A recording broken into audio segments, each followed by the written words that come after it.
हे welcome back everybody. आज इस video में मैं आपसे बात करने वाला हूँ एरिक्सन के psycho social developmental stage number 5 के बारे में, जिसका नाम है एडोलसेंस। अभी तक इसके पहले मैं आपको पिछले 4 स्टेजेस के बारे में बता चुका हूँ और उसी क्रम में आज मैं आपसे बात करूँगा 5th स्टेज के बारे में, जिसका नाम है एडोलसेंस। और इसमें आइडेंटिटी क्राइसिस उत्पन्न होती है and this is very important stage, क्योंकि हम एडोलसेंस लाइफ में जब होते हैं तो हमारी लाइफ में बहुत ज़्यादा उतार चढ़ाव होते हैं।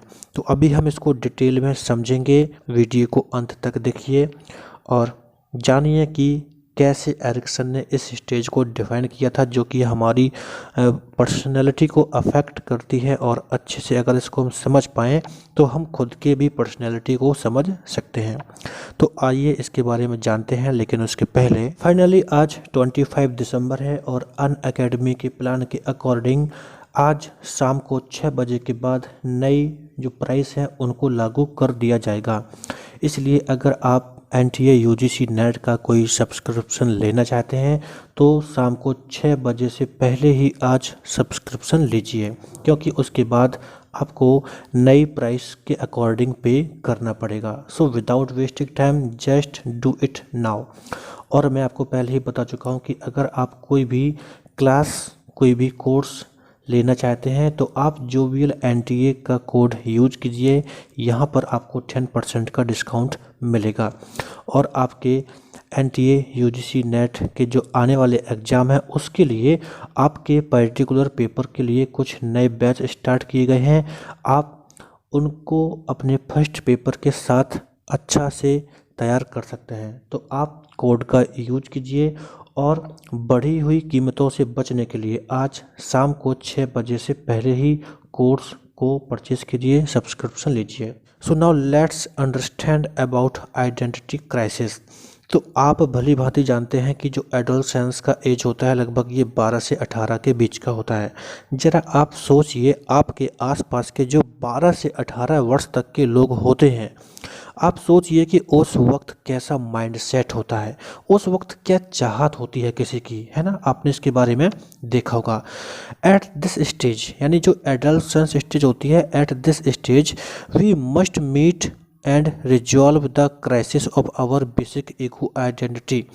एरिक्सन का कहना था कि इस एज में, यानी एडोलसेंस एज में, 12 से 18 की एज में हमें निश्चित ही हमारा जो एक ईगो होता है उसका जो आइडेंटिफिकेशन है उसके बारे में जो क्राइसिस है वो ख़त्म हो जानी चाहिए। मतलब कि कोई भी पर्सन जो 12 से 18 वर्ष का है, कोई भी एडोलसेंट, तो उसे पता होना चाहिए कि वो क्या है, यानी उसकी अपनी ईगो आइडेंटिटी होना चाहिए। तो आप देखते हैं जो 12 से 18 वर्ष की एज होती है ये ऐसी उम्र होती है कि जिसमें बच्चे या फिर जो एडोलसेंस हैं वो मोस्टली अपने आप को फाइंड करते हैं कि उन्हें लाइफ में करना क्या है। वो सर्च करते हैं, वो अपने इंटरेस्ट के बेस पे अपने आप को डेवलप करने का प्रयास करते हैं। लेकिन इसी में अगर जो एडोलसेंस ऐसा नहीं कर पाते हैं, मतलब वो अपने जो उनका ईगो आइडेंटिटी है उसको पता नहीं कर पाते हैं, तो उनमें हर हमेशा कन्फ्यूजन रहता है। तो ऐसे ही आप देखेंगे यहाँ पर लिखा है identity cohesion versus role confusion. तो 12 से 18 वर्ष की एज में जो एडोलसेंस अपना ईगो आइडेंटिटी कर लेते हैं तो आइडेंटिटी कोहेशन होता है, मतलब वो पता कर लेते हैं कि क्या करना है क्या नहीं करना, वो क्या है। और जो नहीं कर पाते हैं उनमें कन्फ्यूजन हमेशा रहता है। तो एक ऐसी स्टेज होती है एडोलसेंस की जहाँ पे आइडेंटिटी क्राइसिस होती है। जैसे कि अगर मैं ये कहूँ कि ये कॉन्सेप्ट एरिक्सन ने कैसे दे दिया, तो मैं आपको बताऊँ कि एरिक्सन ने अपनी खुद की लाइफ में बहुत ज़्यादा आइडेंटिटी क्राइसिस को फेस किया था। So this was his childhood experience कि कैसे उन्होंने अपने थ्योरी में इस कॉन्सेप्ट को दिया था। अब यहाँ पर बात आती है कि अगर कहा जाए पर्टिकुलरली ईगो आइडेंटिटी है क्या, तो अगर हम नाम से भी समझना चाहें तो समझ सकते हैं, बट थोड़ा सा कहें ईगो आइडेंटिटी क्या है। The self image formed during adolescence. अब ध्यान रखिए, एडोलसेंस की जो एज होती है उस टाइम पे सेल्फ इमेज का निर्माण होता है। सेल्फ इमेज का मतलब होता है कि हम खुद के बारे में क्या आइडिया रखते हैं, मतलब हम क्या हैं क्या नहीं हैं, क्या बनना चाहते हैं क्या करना चाहते हैं, इवन दूसरे लोग हमारे बारे में क्या सोच लेते हैं। ये जो सेल्फ इमेज के कॉन्सेप्ट होते हैं वो हम एडोलसेंस में इसके निर्माण करते हैं और ये हर किसी के साथ होता है। इसके बाद आप ध्यान रखिएगा, यहाँ पर लिखा है what we are and what we to be, मतलब जो एडोलसेंस का एज होता है, ये ड्यूरेशन होता है, इस टाइम पर हम सभी पता करना चाहते हैं कि हम क्या हैं और क्या बनाना चाहते हैं। बेसिकली ये अगर अब बात कही जाए कि हम क्या हैं और क्या बनना चाहते हैं, अगर अभी हम अपने कल्चर में सोसाइटी में देखें जहां हम रहते हैं, मोस्टली लोग नहीं जानते हैं कि वो क्या हैं। अगर मैं आपसे क्वेश्चन करूं कि what you are and what you want to be in your life, तो कहीं ना कहीं आप भी इस क्वेश्चन को हो सकता है कि अच्छे से इसका आंसर आप अच्छे से ना दे पाएँ। बिकॉज हम देखते हैं कि मोस्टली स्टूडेंट्स या जो मोस्टली एडोलसेंस होते हैं उन्हें पता नहीं होता है कि उनकी क्या स्पेसिफिकेशन है, क्या उनके ऐसे पॉजिटिव एट्रीब्यूट्स हैं जो कि उनको लाइफ में बूस्ट अप कर सकते हैं, ऐसा पता नहीं होता है। तो एरिक्सन का मानना था कि इस एज में हमें अपने ईगो को आइडेंटिफाई करना चाहिए, हमें अपनी सेल्फ इमेज को क्रिएट करना चाहिए ताकि हम खुद के बारे में पता कर सकें कि हम क्या कर सकते हैं क्या नहीं कर सकते हैं। और नहीं कर पाएंगे तो निश्चित ही हम हर हमेशा कन्फ्यूजन में रहते हैं कि हमारा अस्तित्व है क्या। तो इस तरह से यहाँ पर मैंने कुछ ऐसे लिखा है कि एडोलसेंस के एज में हमें ये पता होना चाहिए वेयर यू आर, मतलब हम क्या हैं कहाँ हैं और कहाँ पर पहुँचना चाहते हैं। अगर हम इस पॉइंट को याद रखेंगे तो निश्चित ही हम अपनी लाइफ में अपने आप को बहुत ज़्यादा बूस्टअप कर सकते हैं। अब ये बात आती है कि जो सेल्फ इमेज होता है इसका क्रिएशन इस एज में कैसे होता है। तो आप भली भांति जानते हैं कि जो एडोलसेंस का ड्यूरेशन होता है उस टाइम पर हम सोसाइटी से बहुत ज़्यादा जुड़ चुके होते हैं, है ना। हम सोसाइटी में जो हमारे आइडियल्स होते हैं जैसे कि पेरेंट हों या फिर जो उसके बाद स्कूल में जो टीचर्स होते हैं, कॉलेज में जो टीचर्स होते हैं, या फिर जो सोसाइटी के कुछ लोग हों, वो हमसे कैसे रिस्पॉन्स करते हैं उसके अकॉर्डिंग हम अपना सेल्फ इमेज क्रिएट करते हैं। The integration of our idea about our self and what others think about us. जैसे मान लीजिए अगर किसी टीचर ने बोला कि तुम आर्ट में बहुत अच्छे हो या फिर तुम साइकोलॉजी में बहुत अच्छे हो, तुम अच्छा कर सकते हो, तो तुमको सच में ऐसा लगता है कि वाह सर ने ऐसा बोला है तो मैं साइकोलॉजी में अच्छा हूँ, तो आप अपने बारे में एक खुद का सेल्फ इमेज क्रिएट करते हैं कि yes I am good in psychology, तो मुझे साइकोलॉजी अच्छे से पढ़ना चाहिए। और इसी तरह से अगर किसी ने आपके लिए कोई नेगेटिव पॉइंट क्रिएट कर दिया तो आप खुद के बारे में नेगेटिव ही सोचते हैं, है ना। So just think about your self कि आप खुद में क्या अपने बारे में सोचते हैं। अब यहाँ पर बात यह है कि जो हम सेल्फ इमेज क्रिएट करते हैं वो सेल्फ इमेज अगर हमारे लिए सेटिस्फैक्टरी होता है, मतलब बढ़िया होता है, तो फिर फ्यूचर में हमारा जो सेल्फ इमेज होता है वो कंसिस्टेंट और कॉन्ग्रुएंट होता है हमारी खुद की अकॉर्डिंग, यानी हम अपने रियलिटी के अकॉर्डिंग, हम अपनी स्किल्स के अकॉर्डिंग, जो भी हमारी जो पॉजिटिव एट्रीब्यूट्स होते हैं उनके अकॉर्डिंग हम अपने आप को डेवलप करते हैं। और अगर अपोजिशन में होता है तो हम नेगेटिव भी हो जाते हैं। इसके बाद यहाँ पर देखिए लिखा हुआ है shaping an identity and accepting it are difficult task often filled with anxiety, है ना। तो जैसे कि सेल्फ इमेज की बात की जाती है तो सच में सेल्फ इमेज या सेल्फ आइडेंटिटी को पता करना इतना आसान नहीं होता है, क्योंकि हम सोसाइटी में बहुत ही डिफरेंट टाइप के लोगों से जुड़े होते हैं और हम मोस्टली उन्हीं के द्वारा अपने आप को समझते हैं कि हम हैं क्या। जब कोई व्यक्ति हमारे बारे में कोई बात कह देता है तो हम खुद पर कोई क्वेश्चन क्रिएट नहीं करते हैं कि सच में क्या उसने ऐसा कहा है तो मैं क्या वास्तव में ऐसा ही हूँ, हम ऐसे क्वेश्चन क्रिएट नहीं करते हैं, तो थोड़ा सा मुश्किल होता है। बट आज अगर आप इस वीडियो को देख रहे हैं, आप समझ रहे हैं, तो आप इस बात को समझ सकते हैं कि हमने जो खुद का सेल्फ इमेज बना के रखा है क्या वो सच में ऐसा ही है जैसा हम अपने बारे में सोचते हैं, या फिर हम उसको केवल लोगों के द्वारा सुनकर ऐसा मान लिए हैं। इसके बाद नेक्स्ट पॉइंट है adolescence experiment with different roles and ideologies trying to determine the most compatible fit, है ना।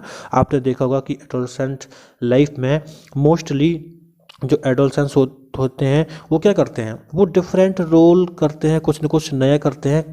सीधा सा पॉइंट है, वो डिटरमाइन करना चाहते हैं कि वो कौन सी चीज़ उनके लिए बेहतर हो सकती है और उसी के अकॉर्डिंग वो आगे बढ़ने का प्रयास करते हैं। And next point is that Erikson suggested that adolescence was a hiatus between childhood and adulthood. तो देखिए, मैं आपको चाइल्डहुड तक के बारे में तो पहले बता ही चुका हूँ, और तो यहाँ पे एरिक्सन ने कहा था कि जो एडोलसेंस स्टेज होती है ये एक ऐसा स्टेज होता है, हाइट्स होता है, यानी स्पेस होता है जो कि एडल्टहुड और चाइल्डहुड के बीच में होता है। जैसे मान लीजिए आपका ये 11 वर्ष तक का एक एज है, इसके बाद आपका 18 के बाद एज आता है ना, 19 साल है। तो इसमें ये जो आपको 11 से लेके मोस्टली 18 साल तक का जो टाइम होता है, तो इस टाइम पर हम क्या करते हैं, अपने आप को आइडेंटिफाई करते हैं। तो यानी एक स्पेस होता है जो कि हमको मौका देता है कि हम कैसे अपने आप को आइडेंटिफाई करें। इसके बाद है people who emerge from this stage with a strong sense of self identity are equipped to face adulthood with certainty and confidence. तो सीधी सी बात कही गई है कि जो लोग एडोलसेंस के एज में अच्छे तरीके से अपने आप को आगे बढ़ा ले जाते हैं, अपने आप को समझ जाते हैं, वो अपने आप को सेल्फ आइडेंटिफाई कर लेते हैं, सेल्फ इमेज पॉजिटिव वे में अगर क्रिएट कर लेते हैं, तो ऐसे लोग जब एडल्टहुड स्टेज पे पहुंचते हैं तो वो लोग कॉन्फिडेंस के साथ जीते हैं, क्योंकि उन्हें कोई भी आइडेंटिटी क्राइसिस नहीं होता है। तो आप बात समझिए कि एडोलसेंस लाइफ में आइडेंटिफाई करने का होता है कि वो खुद क्या है, क्या कर सकते हैं, क्या नहीं कर सकते हैं, यानी खुद को पता करने का होता है। लेकिन अगर कोई व्यक्ति एडोलसेंस एज में इन सभी चीज़ों को करने में फेल होता है, तो फिर निश्चित ही उसके साथ एक ऐसी कंडीशन आती है जिसको बोलते हैं आइडेंटिटी क्राइसिस। यानी उसको पता ही नहीं होता है कि उसका रियल ईगो आइडेंटिटी है क्या, वो समझ ही नहीं पाता है, जिसकी वजह से वो आइडेंटिटी क्राइसिस को फील करता है। और ऐसे लोग आगे चल के बहुत ज़्यादा प्रॉब्लम्स को फेस करते हैं, और वो कभी कभी सोसाइटी में फिर वो नॉर्मल लाइफ नहीं जी पाते हैं, क्योंकि वो हर हमेशा ये सोचते हैं कि कुछ प्रॉब्लम है और उन्हें शायद में समझ में नहीं आता है कि उनमें क्या पॉजिटिव है या फिर वो क्या अच्छा कर सकते हैं। तो हर हमेशा वो कुछ ना कुछ ऐसा बिहेवियर करते हैं जो नॉर्मल नहीं होता है। अगर मैं थोड़ा सा एक्स्ट्रा डेली लाइफ में बात करूं, तो अगर आप फेसबुक को या जो सोशल मीडिया है वहां पर ऑब्जर्व करेंगे, लोग कितना ज़्यादा अपने आप को वहां पर दिखाना चाहते हैं, by selfie, by doing anything, किसी भी कार्य को करके वो अपने आप को दिखाना चाहते हैं। क्यों? क्योंकि उन लोगों में कहीं न कहीं सेल्फ आइडेंटिटी का उनको पता नहीं होता है, वो आइडेंटिटी क्राइसिस को फेस कर रहे होते हैं, इसलिए वो कुछ ना कुछ करके अपने आप को दिखाना चाहते हैं कि हाँ मैं भी कुछ हूँ, है ना। तो आप थोड़ा सा इस बात को समझने का प्रयास कीजिए और डेली लाइफ से जोड़िए कि यूथ में जब आइडेंटिटी क्राइसिस होता है तो किस तरह से वो अपने आप को नॉर्मल करने के लिए भी कुछ ना कुछ बिहेव करते रहते हैं, लेकिन उसके बाद भी वो उतने अच्छे तरीके से सेल्फ आइडेंटिफाई नहीं कर पाते हैं। तो अब आप अच्छे से समझ गए होंगे कि किस तरीके से एरिक्सन ने साइको सोशल डेवलपमेंटल स्टेज में आइडेंटिटी क्राइसिस का कॉन्सेप्ट दिया था और किस तरह से सच में ये सभी की लाइफ में होता है। अब एक बेसिक सी बात कहूँ कि इस स्टेज में बेसिक स्ट्रेंथ क्या होती है, तो आपको ध्यान रखना है इस स्टेज में बेसिक जो स्ट्रेंथ होती है उसका नाम होता है फिडेलिटी। फिडेलिटी मतलब जेन्यूननेस कहिए आप या सच्ची भावना कहिए। सीधी सी मतलब ये है कि इस टाइम पे लोग किसी भी तरीके की मतलब जो रिलेशनशिप होती है उसमें दूसरे लोगों के साथ में एक विश्वास बनाए रखना चाहते हैं, ताकि मतलब उनका लोगों के साथ में एक रिलेशन बना रहे और अपनी पहचान बनी रहे। तो आपको ध्यान रखना है कि इस स्टेज में जो बेसिक स्ट्रेंथ होती है उसका नाम है फिडेलिटी।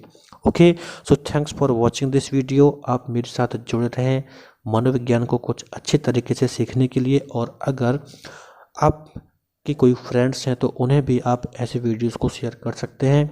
इसके बाद नेक्स्ट वीडियो में मैं आपसे मिलूँगा नेक्स्ट स्टेज को लेकर। Thanks for watching this video.